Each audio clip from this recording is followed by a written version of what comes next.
কখনো ক্যান্ট আবার কখনো ক্যান নট। আজকে আমরা জানব কখন ক্যান্ট আর কখন ক্যান নট ব্যবহৃত হয়। ক্যান্ট ইনফর্মাল, ক্যান্ট কথায় ব্যবহৃত হয়। ক্যান্ট ক্যান নটের সংক্ষিপ্ত রূপ। উদাহরণ হিসেবে যদি আমরা একটু দেখি, আই ক্যান্ট অ্যাকসেপ্ট দিস মানে হচ্ছে আমি এটা গ্রহণ করতে পারছি না। পক্ষান্তরে ক্যান নট একটি ফর্মাল, মূলত এটি লেখায় ব্যবহৃত হয় আর জোর দিয়ে না করার অর্থে ক্যান নট ব্যবহৃত হয়। Example, I can not accept this, আমি এটা একদমই গ্রহণ করতে পারছি না।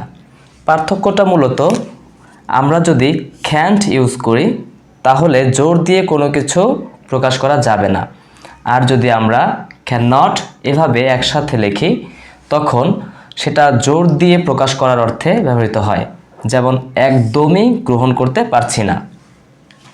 অসংখ্য ধন্যবাদ সাথে থাকার জন্য।